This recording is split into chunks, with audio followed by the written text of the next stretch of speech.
Viewers have come back to the cinema again. The post-war slump in cinema going is ending. Once again, the people of Britain are stepping out into the magic world of the cinema for their entertainment. But today, they're a more discerning public. People now go shopping for their films.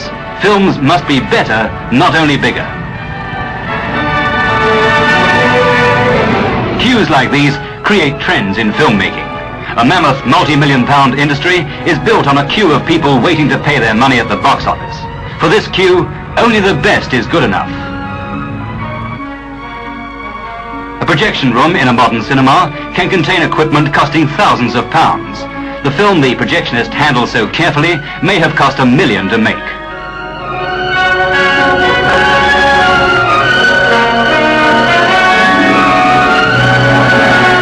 Everything is smooth, efficient.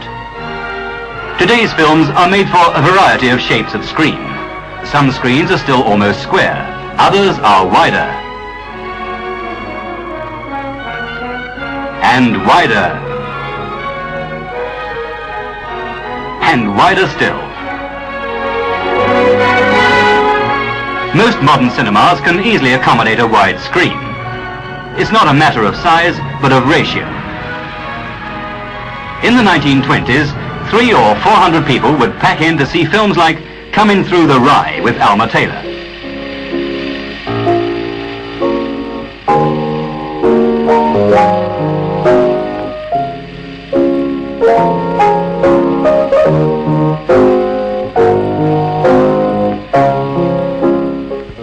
Alma Taylor was one of the early silent stars of British films. Here, Miss Taylor and Lord Morrison, chief film censor, see some early experiments of what will eventually be a moving picture museum in London. From the early peep shows for an audience of one, the projection of pictures was a great step forward. This magic lantern of 1850 has a circular colored slide that can rotate and change the scene. These strips of slides illustrate classic stories. But probably the first moving pictures to be seen by an audience of any size were these slides of movement.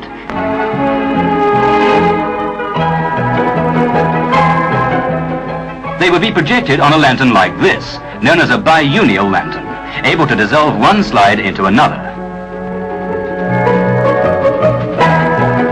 An early attempt at optical illusion was the thaumatrope. The parrot appears to be inside the cage, but the bird is on one side of the disc and the cage on the other. The praxinoscope came 50 years later in 1877. A series of pictures on a revolving drum, when viewed through a slot, gave the illusion of a moving picture. But the nearest yet to the moving photograph was the mutoscope, the familiar what the butler saw at the end of the pier. A series of photographs are flipped over at speed, giving the impression of moving photographic pictures.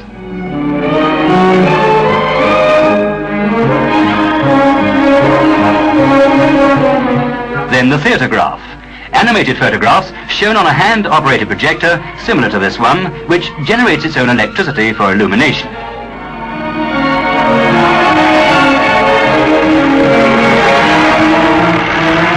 Queen Victoria riding in Hyde Park was an early example of what could be seen. Then, with the coming of the photoplay, motion pictures as an entertainment were just around the corner. In the years following the 1914 war, the stars of the silent screen packed the cinemas.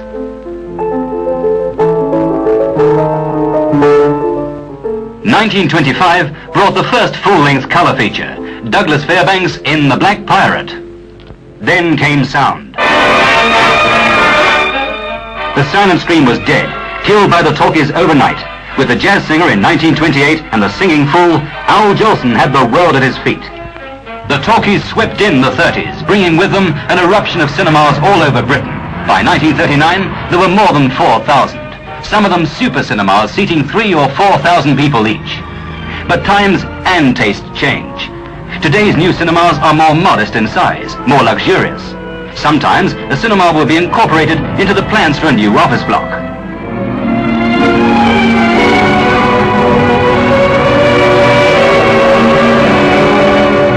Not only new cinemas are getting the luxury look, many of the great picture houses of the 30s are being completely redesigned, redecorated and re-equipped. When today's audiences take an evening out in their local cinema, they expect luxurious surroundings, comfortable seats with plenty of room, and a perfect view of the screen.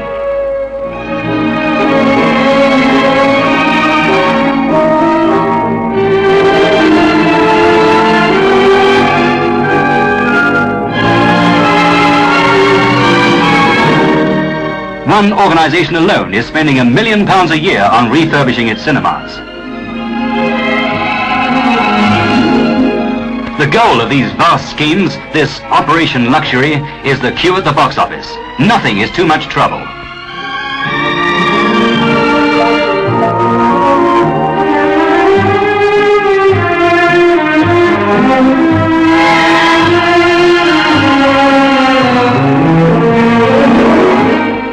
A brilliant piece of behind-the-scenes organisation is in the actual distribution of films for showing around the country.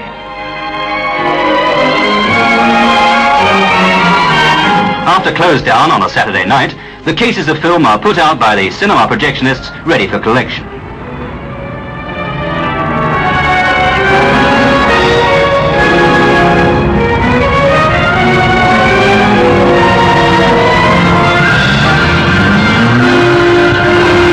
These film transport drivers work through any conditions of weather or crisis.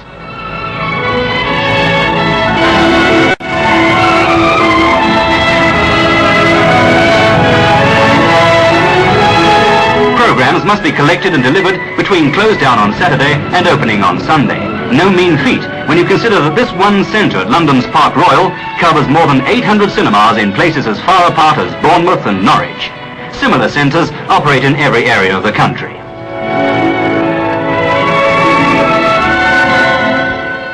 But all this goes on unobtrusively behind the scenes, a far cry from the glamour and excitement of an opening night.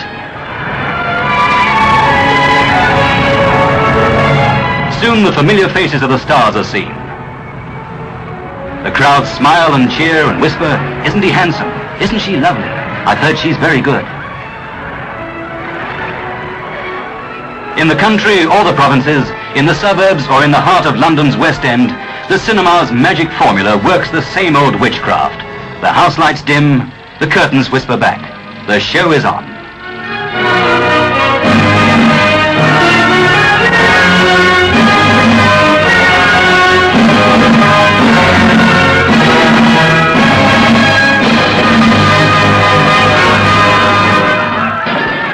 For 2 or 3 hours, romance, spectacle, laughter and tears hold the audience spellbound. As times and tastes change, so the cinema changes with them. The queues at the box office are a tribute to better films, better entertainment, richness of sound, the beauty of colour, to the sheer sweep and magnitude of the great epic stories.